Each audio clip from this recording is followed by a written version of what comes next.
तो देखिए parasitism, parasite और होस्ट के बीच का इंटरेक्शन है, जिसमें पैरासाइट बेनिफिट में होगा और होस्ट स्पीशीज जिसके ऊपर ये पैरासाइट डिपेंड कर रहा है वो हार्म होगा। अब यहाँ पे एग्जाम्पल के तौर पे इन्होंने बताया हुआ है कि भाई पैरासाइट क्या हो सकता है। तो जो ह्यूमन बॉडी है उसके ऊपर कई तरीके के पैरासाइट्स हैं जो रह सकते हैं। जैसे अगर एक्टोपैरासाइट की बात करी जाए तो लाइसेस हैं, या अगर राउंड वॉर्म की बात करें तो ये बॉडी के अंदर रह रहा है, तो ये एंडोपैरासाइट है। बाकी इसको और भी कैटेगराइज करेंगे हम लोग। और इन्होंने अगली बात इसमें ये बताई हुई है कि बहुत सारे ऐसे पैरासाइट्स हैं जो होस्ट स्पेसिफिक हैं। होस्ट स्पेसिफिक का मतलब ये है कि वो केवल एक सिंगल होस्ट के ऊपर डिपेंडेंट है। मतलब अगर सपोज करो कोई एक्स नाम की पैरासाइट है, वो एक ही होस्ट है जिसके ऊपर डिपेंडेंट है, इसके अलावा वो किसी भी होस्ट के ऊपर डिपेंडेंट नहीं है। तो अगर ये होस्ट जिसके ऊपर ये पैरासाइट सोलली डिपेंड कर रही है, इसके अलावा वो किसी के ऊपर डिपेंडेंट नहीं है, अगर ये होस्ट कुछ ऐसे मैकेनिज्म या डिफेंस मैकेनिज्म डेवलप करता है जिससे ये काउंटर एक्ट कर सके इस पैरासाइट को, तो ये पैरासाइट भी अपने अंदर को इवोल्यूशन करता है या को इवॉल्व करता है ताकि वो क्या कर सके, वो इस मैकेनिज्म के खिलाफ अपने आप को इजीली मतलब उसको खत्म कर सके और अपने आप को वहां पे सरवाइव करवा सके। मैं कह रहा हूं कि there are multiple parasites which are host specific. Host specific का मतलब ये है कि अगर कोई पैरासाइट है वो एक सिंगल होस्ट के ऊपर डिपेंडेंट है, तो होस्ट ने क्या किया है, कुछ ऐसे डिफेंस मैकेनिज्म डेवलप किए हैं जिसकी मदद से वो रेजिस्ट कर पाए इसको, इन पैरासाइट के अटैक को।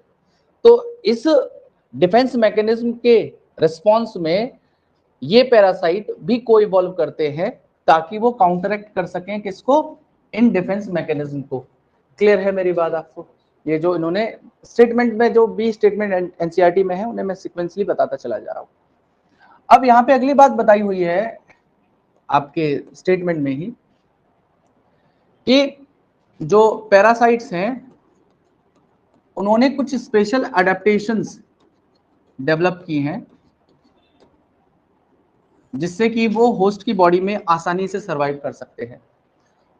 तो उसमें पैरासाइट की अडेप्टेशन कौन कौन सी है? सबसे पहली अडेप्टेशन है कि उन्होंने अपने सेंस ऑर्गन को लॉस कर दिया है। अब सेंस ऑर्गन के लॉस करने से क्या इन्हें फायदा मिल जाएगा? तो सपोज करो हमारे गट में या हमारी बॉडी के अंदर किसी भी तरीके का जैसे HCl है, HCl से बेसिकली क्या हो सकता है, वो बर्न हो सकते हैं या उन्हें पेन फील हो सकता है। तो अगर वो सेंस ऑर्गन ही लॉस कर दे तो उन्हें किसी भी तरीके का पेन फील नहीं होगा, वो आसानी से होस्ट की बॉडी में रह पाएंगे। तो इसलिए उन्होंने क्या किया, अपने सेंस ऑर्गन को ही लॉस कर दिया। दूसरा, इन्होंने पैरासाइट्स ने क्या किया है बेटा, इन्होंने अपने बॉडी पे कुछ हुक्स और सकर्स डेवलप किए हैं जिससे वो अपने होस्ट की बॉडी पे आसानी से क्लिंग कर सके या जुड़े रह सके। दूसरा, पैरासाइट्स ने क्या किया है बेटा, इन्होंने अपने डाइजेस्टिव सिस्टम को लॉस कर लिया है। अब डाइजेस्टिव सिस्टम को लॉस करने से क्या फायदा है? तो देखिए, ज्यादातर एंडोपैरासाइट बॉडी के अंदर रह रहे हैं, अब वहां पे उन्हें डाइजेस्टेड फूड या न्यूट्रिएंट फ्री फॉर्म में इजीली मिल रहा है, तो वो क्यों फूड को कंज्यूम करें और डाइजेस्ट करें? उन्हें जब डाइजेस्टेड फॉर्म में फूड मिल रहा है उसे डायरेक्टली वो एब्जॉर्ब कर लेंगे अपनी बॉडी वॉल की मदद से। तो उन्होंने अपने डाइजेस्टिव सिस्टम को भी खत्म कर लिया। उसके अलावा उन्होंने हाई रिप्रोडक्टिव कैपेसिटी अपने अंदर डेवलप की है जिससे वो कम समय में बहुत ज्यादा नंबर में प्रोजेनीज को प्रोड्यूस कर सके होस्ट की बॉडी के अंदर। उसके अलावा इन्होंने अपनी लाइफ साइकिल को कॉम्प्लेक्स बना लिया है। अब कॉम्प्लेक्स लाइफ साइकिल बनाने से क्या होगा, ये अपनी लाइफ साइकिल के आधे इवेंट तो एक होस्ट की बॉडी में कंप्लीट करेंगे और कुछ इवेंट दूसरे होस्ट की बॉडी में कंप्लीट करेंगे। इसमें इन्होंने एग्जांपल दिया हुआ है एक तो ह्यूमन लिवर फ्लूक का, इन्होंने बताया कि भाई ह्यूमन लिवर फ्लूक क्या करती है, ह्यूमन के साथ साथ अपने प्राइमरी होस्ट के तौर पे या तो स्नेल को या फिशेस को यूज करते हैं। इसी तरीके से दूसरा एग्जांपल इन्होंने दिया हुआ है प्लाज्मोडियम का। प्लाज्मोडियम अपनी लाइफ साइकिल को कंप्लीट करने के लिए ह्यूमंस के ऊपर भी डिपेंडेंट है और मॉस्किटोज के ऊपर भी डिपेंडेंट है। तो इसमें अपनी आधी लाइफ साइकिल यहाँ कंप्लीट कर रहे हैं, आधी लाइफ साइकिल ये यहाँ पे कंप्लीट कर ले रहे हैं। अब इसमें अगली एक और बात बताई हुई है कि जो मॉस्किटो होते हैं या फीमेल जो मॉस्किटो होती है, आप उस फीमेल मॉस्किटो को पैरासाइट कंसीडर नहीं कर सकते। आप फीमेल मॉस्किटो को पैरासाइट नहीं समझ सकते या कंसीडर नहीं करेंगे। क्यों? क्योंकि ये जो फीमेल मॉस्किटो है ये ब्लड को एज फूड या मील के तौर पे वो ले रही है, लेकिन उस ब्लड को वो अपने फूड के लिए यूज नहीं करती है, उस ब्लड को वो यूज करती है अपने रिप्रोडक्शन में। वो इसीलिए जो केवल किसी के ऊपर डिपेंडेंट हो या उससे किसी चीज को लेके अपने रिप्रोडक्शन को परफॉर्म करवा रहा हो, उसे हम पैरासाइट नहीं कहेंगे। तो फीमेल मॉस्किटो पैरासाइट नहीं है। पैरासाइट एक्चुअल में कौन है? प्लाज्मोडियम, जो उस फीमेल मॉस्किटो के थ्रू बॉडी के अंदर इंजेक्ट हो जा रहा है। अब बात ये आ रही है कि पैरासाइट क्या होस्ट की बॉडी के लिए क्या क्या वो उसके इफेक्ट्स हो सकते हैं। तो ऑब्वियस सी बात है, पैरासाइट होस्ट की बॉडी को क्या करेंगे? हार्म करेंगे। बहुत आम सी बात है, इसमें कोई बताने वाली बात नहीं है कि पैरासाइट क्या करते हैं, अपने होस्ट को हार्म करते हैं। अब होस्ट के साथ में और क्या कर सकते हैं? वो उस होस्ट की रिड्यूस कर देंगे बेटा सर्वाइवल फिटनेस को, उसकी सर्वाइवल फिटनेस को, उसके ग्रोथ को, उसके रिप्रोडक्शन को। उसके अलावा ये साथ में क्या कर सकते हैं? उनकी पॉपुलेशन को भी होस्ट की किसी जगह पे रिड्यूस कर सकते हैं। और ये होस्ट को फिजिकली वीक बनाते हैं। तो अगर होस्ट फिजिकली वीक बन जाएगा तो उससे क्या होगा? वो वल्नरेबल हो जाएगा प्रेडेशन के लिए। मतलब सपोज करो दो डेयर्स हैं, अब इनमें से एक हेल्दी है और एक पैरासाइट से अफेक्टेड है। तो जो हेल्दी है उसने प्रेडेटर को देखा, वो तो जल्दी से भाग जाएगा। अब जो बीमार जैसा वो तो भाग नहीं पाएगा, फिजिकली वीक है, उसे प्रेडेटर क्या कर लेगा? आसानी से पकड़ लेगा। तो यहाँ पे बता रहे हैं कि ये होस्ट को फिजिकली वीक बना रहे हैं, और फिजिकली वीक बनने से वो क्या हो रहा है? वो वल्नरेबल हो जा रहा है। किसके लिए? प्रेडेशन के लिए। प्रेडेटर उसे आसानी से पकड़ेगा और खत्म कर देगा। तो ये कुछ असर हैं जो होस्ट की बॉडी के ऊपर पैरासाइट के हो सकते हैं। अब उसके अलावा इन्होंने क्या किया हुआ है? पैरासाइट्स को दो मेन कैटेगरी में बांटा हुआ है। अब एक कैटेगरी है जो बॉडी के सरफेस के बाहर रहते हो, उन्हें हम एक्टोपैरासाइट कहते हैं, और दूसरे जो बॉडी के अंदर रहते हो अलग अलग पार्ट्स में, उन्हें हम एंडोपैरासाइट कहते हैं। एक्टोपैरासाइट के अंदर इन्होंने एग्जाम्पल दिए हुए हैं, जैसे टिक्स ऑन डॉग। डॉग की बॉडी के ऊपर जो टिक्स हैं वो एक तरीके की एक्टोपैरासाइट्स हैं। लाइसेस ऑन ह्यूमन या हेड लाउज जिन्हें हम कहते हैं, वो एक एक्टोपैरासाइट है। उसके अलावा कोपेपॉड्स ऑन फिशेस, फिशेस की बॉडी के ऊपर कुछ छोटे इन्वर्टिब्रेट्स होते हैं जिन्हें कोपेपॉड्स कहते हैं, वो पैरासाइट्स हैं। और प्लांट के लिए भी इन्होंने एक कस्कुटा को पैरासाइट बताया हुआ है, और इसके होस्ट प्लांट को यहाँ पे हेज प्लांट बोला गया है कि हेज प्लांट के ऊपर ये कस्कुटा एक पैरासिटिक प्लांट है। अब during the course of evolution हुआ ऐसा है, इस कस्कुटा ने अपने क्लोरोफिल को कर दिया है खत्म, और ये सीधा इस हेज प्लांट से या जो भी होस्ट प्लांट इसका होगा, यहाँ तो हेज प्लांट दिया हुआ है, उस होस्ट प्लांट से ये क्या करता है? ये वहां से फूड को एब्जॉर्ब करता है या न्यूट्रिशन को डिराइव करता है। ये फूड को एब्जॉर्ब करेगा या it will derive nutrition from the host plant on which this cuscuta is present, जिस भी प्लांट के ऊपर जाएगा। एंडोपैरासाइट्स में बताया हुआ है कि एंडोपैरासाइट्स वो होते हैं बेटा जो बॉडी के अलग अलग ऑर्गन में रहते हैं, जैसे लिवर हो गया, किडनी हो गया, आरबीसी हो गया, इंटेस्टाइन हो गया, कहीं पे भी ये पैरासाइट प्रेजेंट हो सकते हैं। दूसरा बताया हुआ है कि भाई इनकी जो मॉर्फोलॉजी होती है ये काफी सिंपल होती है, मॉर्फोलॉजिकली ये काफी ज्यादा सिंपल होते हैं, इनमें ज्यादा कॉम्प्लेक्सिटी नहीं होती है इनके स्ट्रक्चर में। और दूसरा, ये रिप्रोडक्टिवली बहुत ज्यादा एक्टिव होते हैं, मतलब इनकी हाई रिप्रोडक्शन कैपेसिटी होती है, इनकी हाई रिप्रोडक्शन कैपेसिटी होती है।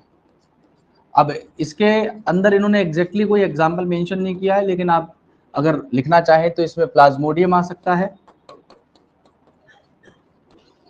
उसके अलावा राउंड वॉर्म, फ्लैट वॉर्म, ये सारे के सारे एंडोपैरासाइट्स होते हैं जो बॉडी के अंदर रहते हैं। लिवर फ्लूक हो गया, ये भी एक एंडोपैरासाइट है। तो ये तो रही बात इनकी। अब पैरासिटिज्म में एक बिल्कुल यूनिक सा पैरासिटिज्म होता है जिसे हम लोग ब्रूड पैरासिटिज्म कहते हैं, जिसे हम ब्रूड पैरासिटिज्म कहते हैं। ब्रूड पैरासिटिज्म का मतलब क्या है? तो देखिए, ब्रूडिंग का मतलब होता है रेयर एंड केयर करना, rearing and caring is called brooding. जैसे पेरेंट्स अपने बच्चों का लालन पालन करते हैं तो उसी को ब्रूडिंग कहा जाता है। तो बर्ड्स जो अपने यंग वंस को नरिश करती हैं, उनको फूड प्रोवाइड करती है, या जब वो पैदा नहीं होते तो एग्स को इंक्यूबेट करती हैं, that mechanism is known as brooding. ठीक है, तो यहाँ पे ब्रूड ब्रूड पैरासिटिज्म कैसे होगा, तो इसके लिए दो एग्जांपल हैं, एक कुकू बर्ड का एग्जांपल है और दूसरा एक क्रो का एग्जांपल है। तो यहाँ पे जो क्रो है ये होस्ट होने वाला है, और जो कुकू बर्ड है ये पैरासाइट के तौर पे यहाँ पे इससे, क्रो से ब्रूडिंग करवाने वाली है।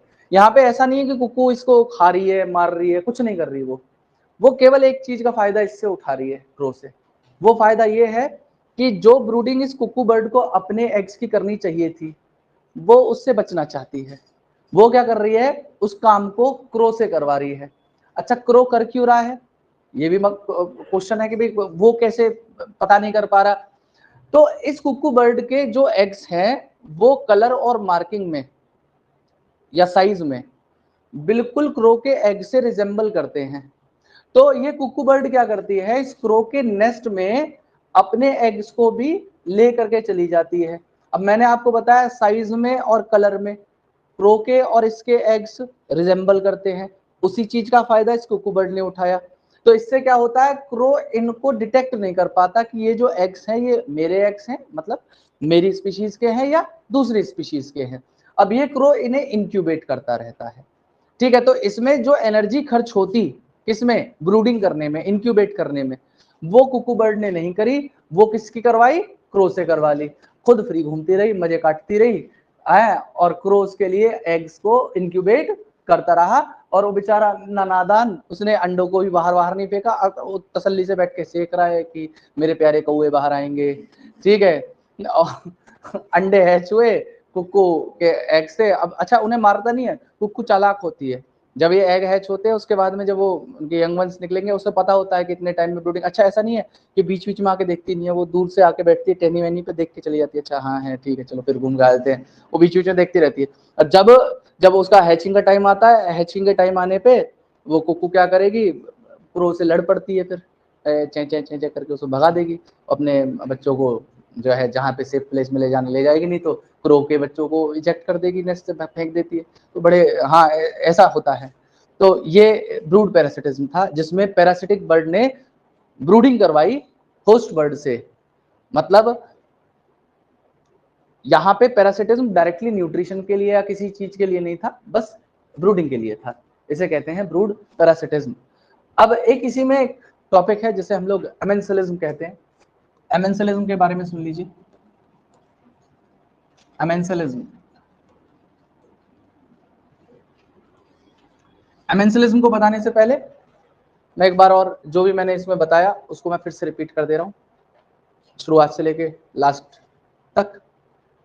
मैंने बताया पैरासिटिज्म में पैरासाइट को बेनिफिट है, होस्ट को हार्म है, और ह्यूमन की बॉडी के ऊपर लाइसेस या राउंडवॉर्म जैसे अलग अलग तरीके के पैरासाइट्स हैं जो वहाँ से न्यूट्रिशन डिराइव कर रहे हैं, रिप्रोडक्शन कर रहे हैं उनकी बॉडी में।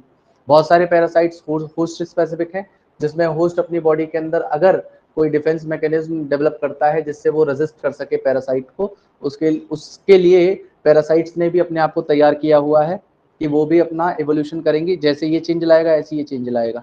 मेरी बात आप समझ पा रहे हो? मतलब इसने कोई वेपन तैयार करा, इसने उसका एंटीडोट निकाल लिया, इस तरीके से काम चलता चला आ रहा है। क्यों? ये भी नहीं चाहता कि भाई ये मेरा होस्ट है, ये मुझसे छिने, मैं इसके ऊपर लगातार मेरी कई पीढ़ियां फीड करती आ रही हैं, आगे भी फीड करती रहें। और देखो एक और चीज समझो, कभी भी कोई पैरासाइट अपने होस्ट को मारना नहीं चाहता, कभी भी कोई पैरासाइट अपने होस्ट को नहीं मारना चाहता। जैसे सपोज करो आप ही हो, आपको किसी आदमी से 5 लाख रुपए महीने के मिल रहे हैं, आप चाहोगे मर जाए? नहीं चाहोगे। आप चाहोगे कि शांतिपूर्वक वो देता रहे और मैं लेता रहूं। लेकिन अब सपोज करो आपका लालच बढ़ जाए, आप उससे कहो आप अपने बहुत सारे बच्चे अच्छे रिश्तेदार सब ले आओ, बोले सबको 5-5 लाख रुपए दे, तो बेचारा वो क्या करेगा? मर जाएगा, वो नहीं दे पाएगा, वो भाग जाएगा वहां से। तो ऐसे ही ये जो पैरासाइट्स हैं ये होस्ट के ऊपर डिपेंडेंट होती हैं फूड के लिए। अब ये क्या करती हैं? लालच में मार देती हैं। अच्छा, पैरासाइट क्या करती हैं? अपने यंग वंस इतने ज्यादा पैदा कर देते हैं वहां पे, क्योंकि इनकी हाई रिप्रोडक्टिव एबिलिटी है। तो हाई रिप्रोडक्शन करने की वजह से इनके ऑफस्प्रिंग ज्यादा बढ़ जाते हैं, वहां पे इनका नंबर बढ़ जाता है। अब नंबर बढ़ जाता है, पहले तो एक अकेला खा रहा था उसकी बॉडी में से फूड चुरा चुरा के, अब बहुत सारे मिलके खाने लग जाएंगे। वो खाना तो बहुत खाएगा, लेकिन वो कहेगा कि बड़ा कमजोर सा रह रहा हूं मैं मतलब लग नहीं रहा शरीर को, क्या चक्कर है समझ में नहीं आ रहा। अंदर बैठे हैं पैरासाइट जो उसके सारे फूड को ले रहे हैं। तो इसमें क्या होगा, इनका जब जेनेटिक लोड इसके अंदर बढ़ जाएगा होस्ट के अंदर, तो होस्ट बीमार पड़ना शुरू हो जाएगा। वो किस तरीके के टॉक्सिन बनाने लग जाएंगे, और होस्ट एक दिन मुंह फाड़ के निकल जाएगा, ठीक है, मर जाएगा। और क्या करेगा लास्ट में? तो इस पैरासाइट के ग्रीड के चक्कर में ये होस्ट मर जाता है। लेकिन पैरासाइट कभी नहीं चाहता था ये होस्ट मरे, वो अनइंटेंशनली मार देता है उसको। अब अगली बात ये है कि पैरासाइट्स ने को इवॉल्व किया है, इवॉल्व करके कुछ अडेप्टेशन भी डेवलप किए हैं। तो अपने सेंस ऑर्गन को लॉस कर दिया, अपनी बॉडी के ऊपर ऐसे क्लिंग करने के लिए हुक्स या सकर्स डेवलप किए जिससे होस्ट की बॉडी पे चिपके रहे। अपने अंदर डाइजेस्टिव सिस्टम को लॉस कर दिया, रिप्रोडक्शन कैपेसिटी को बढ़ा दिया, कॉम्प्लेक्स लाइफ साइकिल बना दी। कॉम्प्लेक्स लाइफ साइकिल में ह्यूमन लिवर फ्लूक अपने इंटरमीडिएट होस्ट के तौर पे स्नेल या फिश के ऊपर डिपेंडेंट है, प्लाज्मोडियम ह्यूमन और मॉस्किटो दोनों को यूज कर रहा है, ठीक है। यहाँ पे प्राइमरी होस्ट चाहिए, सेकेंडरी होस्ट चाहिए, मैंने बताया था आपको। दूसरा, फीमेल मॉस्किटो को you can not consider as parasite because it is not dependent on host for the food, it dependent on host for reproduction. Next बताया था मैंने कि होस्ट के ऊपर पैरासाइट की क्या क्या असर पड़ते हैं। तो वो सबसे पहला, पैरासाइट होस्ट को हार्म करते हैं, उनकी सर्वाइवल फिटनेस को रिड्यूस करते हैं, उनके ग्रोथ रिप्रोडक्शन को अफेक्ट करेंगे, और साथ में उनकी पॉपुलेशन डेंसिटी को भी कम करने का काम करते हैं। और तीसरा बताया था मैंने, वो फिजिकली वीक बना देते हैं अपने होस्ट को, जिससे वो ज्यादा वल्नरेबल हो जाते हैं प्रेडेशन के लिए। उसके अलावा पैरासाइट्स को मैंने 2 कैटेगरी में बांटा था, अगर वो सरफेस पे रहते तो एक्टो, और बॉडी के अंदर रह रहे हैं तो एंडो। और एक्टोपैरासाइट के एग्जांपल थे ticks on dog, lice on human, copepods on fishes. Cuscuta has plant के ऊपर पैरासाइटिक प्लांट है, और इसने क्लोरोफिल को अपने, इसके अंदर क्लोरोफिल नहीं होता, और ये सीधा न्यूट्रिशन को इस अपने होस्ट प्लांट से एब्जॉर्ब कर लेता है। और एंडोपैरासाइट्स वो हैं जो किसी ऑर्गन में रहते हों, इंटेस्टाइन में रहते हों, लिवर में रहते हों, आरबीसीज में रहते हों, किसी भी जगह पे रहते हों, अलग अलग पार्ट में। ये मॉर्फोलॉजिकली काफी सिंपल होंगे, लेकिन इनकी रिप्रोडक्शन कैपेसिटी काफी ज्यादा होती है। प्लाज्मोडियम हो गया, राउंड वॉर्म, प्लेटवॉर्म, ये सब के सब एंडोपैरासाइट के एग्जांपल हैं। ब्रूड पैरासिटिज्म के अंदर मैंने आपको बताया था कि कुकू बर्ड एक पैरासिटिक बर्ड है, और क्रो इसका होस्ट है। ये अपने एग को ले कर देती है क्रो के नेस्ट में। क्रो इन्हें के लिए अनडिटेक्टेड रहेंगे, क्यों? कलर में, साइज में वो दोनों के एग रिजेंबल कर रहे हैं, जिस वजह से वो इन्हें इजेक्ट आउट नहीं कर पाता, और ये इन्हें ब्रूड करता रहेगा। ये यहाँ तक मैंने आपको बताए थे। अब अमेंसलिज्म के बारे में सुनिए। देखिए, अमेंसलिज्म ऐसा इंटरेक्शन है जहां पे एक स्पीशीज जो होगी उसको तो हार्म हो रहा है, और दूसरी वाली स्पीशीज को कोई भी हार्म या कोई बेनिफिट नहीं है, कोई हार्म या कोई बेनिफिट नहीं है। अब इसमें सबसे पहला एग्जांपल है, हालांकि थोड़ा फनी भी है, कि ग्रासेस के ऊपर फीड करने वाले जो इंसेक्ट्स हैं, और साथ में गोट। इसमें गोट को कोई फायदा कोई नुकसान नहीं है, लेकिन इंसेक्ट को नुकसान है। नुकसान कैसे है? जैसे सपोज करो ये ग्रास थी, ग्रास के ऊपर वो इंसेक्ट बैठे हुए ग्रास में से कुछ कुछ खा रहे थे। अब गोट आई, गोट भी खा रही थी। अब गोट मतलब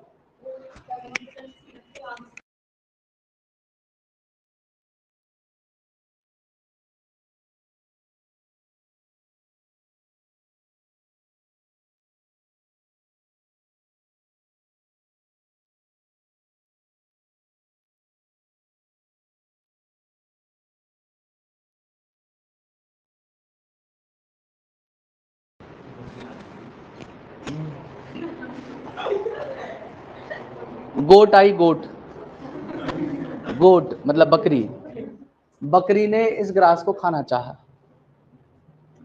साथ में इंसेक्ट भी। अब इंसेक्ट जो है, अब देखो गोट को खाने नहीं थे वो, मतलब वो घास के साथ में चले गए मुंह में। अब बकरी को थोड़ी पता, बकरी तो फ्लेवर एनहांसमेंट हो जाएगा उसके मुंह में, इंसेक्ट का फ्लेवर आ गया, प्रोटीन मिल ली है। पैरिए की अगले बार अपने साथियों को भी बताएगी वो बकरी, यहाँ वाली घास मत खाना, इसमें मजा नहीं आ रहा, उधर वाली घास खा के देखना, वहां पे कुछ मिलता है, उसमें एक्स्ट्रा मसाले वसाले टॉपिंग डाल के रखते हैं। तो इसमें जो ग्रास थी जिसके ऊपर वो इंसेक्ट फीड कर रहे थे, इंसेक्ट फीड कर रहे थे भाई, उन इंसेक्ट को उससे कोई फायदा कोई नुकसान नहीं, लेकिन ग्रास के साथ में जब गोट ने इस ग्रास को खाया, गोट ने जब इस ग्रास को खाया तो साथ में इंसेक्ट भी गोट के मुंह में चले गए और इंसेक्ट बेमतलब मारे गए, बेमतलब मारे गए। तो इसमें इंसेक्ट्स को नुकसान हो गया, गोट को कोई फायदा कोई नुकसान नहीं है। ऐसा नहीं है कि वो फ्लेवर बढ़ाएगा, प्रोटीन देगा, गोट के लिए इररिलेवेंट चीज है वो। तो ये अमेंसलिज्म का एग्जाम्पल है। दूसरा यहाँ पे एग्जाम्पल है एंटीबायोसिस, कहते हैं उसे एंटीबायोसिस। एंटीबायोसिस का मतलब होता है क्या, ध्यान से सुनिएगा।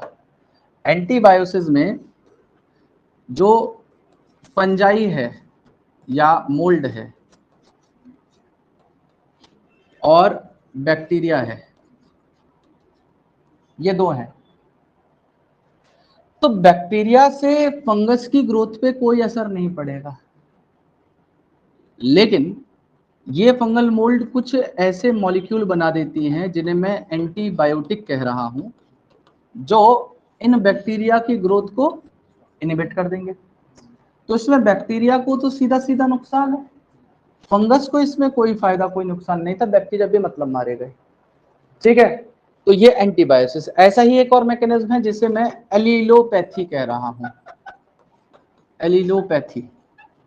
इसमें क्या होगा, ध्यान से सुनिएगा। यहाँ पे एक ब्लैक वॉलनट ट्री है, ब्लैक वॉलनट ट्री। अब ये ब्लैक वॉलनट ट्री के साथ में अदर हर्बेशियस प्लांट उगना चाहते हैं, लेकिन ये ब्लैक वॉलनट ट्री क्या कर रहा है, एक इस तरीके के केमिकल को रिलीज कर रहा है जिसे मैं जगलोन कह रहा हूं। जगलोन एक केमिकल है, ये केमिकल क्या कर रहा है, इन हर्बेशियस प्लांट की ग्रोथ को नहीं होने देगा उसके रूट के आसपास वाले रीजन में। तो इस हर्बेशियस प्लांट से इस ब्लैक वॉलनट ट्री को किसी तरीके का कंपटीशन नहीं था, लेकिन इसने फिर भी उन जगलोन को रिलीज करके इन हर्बेशियस प्लांट को कर दिया हार्म, और खुद नाइदर हार्म नॉर बेनिफिटेड रहा। तो ऐसा इंटरेक्शन जहां पे एक स्पीशीज हार्म हो रही हो और दूसरी वाली को कोई फायदा कोई नुकसान ना हो रहा हो, उसे हम लोग अमेंसलिज्म कहते हैं। पहला ग्रास के ऊपर जो इंसेक्ट फीड कर रहे थे उसका और गोट के बीच का इंटरेक्शन है। गोट ने क्या किया, ग्रास को जब वो ग्रेज कर रही थी तो अनइंटेंशनली वो इंसेक्ट्स भी उसने खा लिए, जिससे वो इंसेक्ट की डेथ हो गई। तो इंसेक्ट को हार्म हो गया, लेकिन ग्रास को उसमें कोई हार्म बेनिफिट नहीं था। यहाँ पे फंगल मोल्ड्स ने एंटीबायोटिक बनाई जिससे बैक्टीरिया की ग्रोथ हार्म हो गई। तो उसमें बैक्टीरिया को हार्म था, लेकिन फंगस मोल्ड को कोई भी फायदा नुकसान नहीं है। और ब्लैक वॉलनट ट्री ने कुछ स्पेसिफिक ऐसे केमिकल रिलीज किए जिन केमिकल से क्या हुआ, हर्बेशियस प्लांट्स की ग्रोथ इनहिबिट हो गई। तो इसमें जो हर्बेशियस प्लांट थे वो हार्म हुए और इस ब्लैक वॉलनट ट्री को कोई हार्म कोई बेनिफिट नहीं होता। अब अगली बात की, बहुत सारे पैरासाइट्स होस्ट स्पेसिफिक हैं जो पैरासिटाइज कर रहे हैं एक सिंगल होस्ट स्पीशीज पे, और ये होस्ट स्पेसिफिक पैरासाइट को इवॉल्व कर रहे हैं। अगर होस्ट इवॉल्व करेगा स्पेशल मैकेनिज्म अगेंस्ट पैरासाइट, तो पैरासाइट भी इवॉल्व करेगा मैकेनिज्म ताकि वो काउंटरैक्ट कर सके उसी होस्ट को। अडेप्टेशन क्या क्या है होस्ट की, सेंस ऑर्गन लॉस करना, एडिसिव ऑर्गन या सकर्स ताकि होस्ट की बॉडी पे क्लिंग कर सके, डाइजेस्टिव सिस्टम खत्म करना, हाई रिप्रोडक्टिव कैपेसिटी रखना। और इन्होंने लाइफ साइकिल इनकी कॉम्प्लेक्स बताई है, दो तरीके के पैरासाइट्स बताए हैं। पैरासाइट क्या क्या कर सकता है, तो होस्ट को हार्म कर देगा, उनकी सर्वाइवल, पॉपुलेशन डेंसिटी, ग्रोथ और रिप्रोडक्शन को रिड्यूस कर देगा, उनको फिजिकली वीक बनाएगा, मोर वल्नरेबल बना देगा प्रेडेशन के लिए। दो तरीके के पैरासाइट, एक्टो और एंडो पैरासाइट्स। एक्टो पैरासाइट में एग्जांपल दिए हुए lice on human, ticks on dog. Parasites copepods, ये देखिए इसके फिश के आंखों के आसपास जो चिपके हुए हैं ये कोपेपॉड्स हैं, और ये जो येलो कलर का इसके चारों तरफ लिपटा हुआ है ये कस्कुटा है, जिसके पास कोई क्लोरोफिल कोई लीव नहीं होती, अपने न्यूट्रिशन को डिराइव कर रहा है होस्ट प्लांट से। और फीमेल मॉस्किटो को कंसिडर नहीं किया जाएगा पैरासाइट, क्योंकि वो ब्लड रिप्रोडक्शन के लिए चाहती है, ना कि फूड के लिए। और जो पैरासाइट्स बॉडी के अंदर रहते हो लिवर, किडनी, लंग्स, आरबीसी में, वो एंडोपैरासाइट्स हैं। इनकी लाइफ साइकिल कॉम्प्लेक्स, काफी ज्यादा कॉम्प्लेक्स होती है, सिंपल मॉर्फोलॉजिकल और एंटोमिकल फीचर होते हैं, लेकिन हाई प्रोडक्टिव पोटेंशियल इनके अंदर होने वाला है। ये रहा ब्रूड पैरासिटिज्म। इसमें बताया पैरासिटिक बर्ड ले करेगी एग्स को अपने होस्ट के नेस्ट में और होस्ट को इंक्यूबेट करने देगी। एवोल्यूशन में जो एग्स है पैरासिटिक बर्ड के इवॉल्व हुए हैं और रिजेंबल करते हैं होस्ट के एग से साइज और कलर में, तो होस्ट बर्ड उनको डिटेक्ट और रिजेक्ट नहीं कर पाती फॉरेन एग समझ के। एग्जाम्पल था कुकू और क्रो। तो आप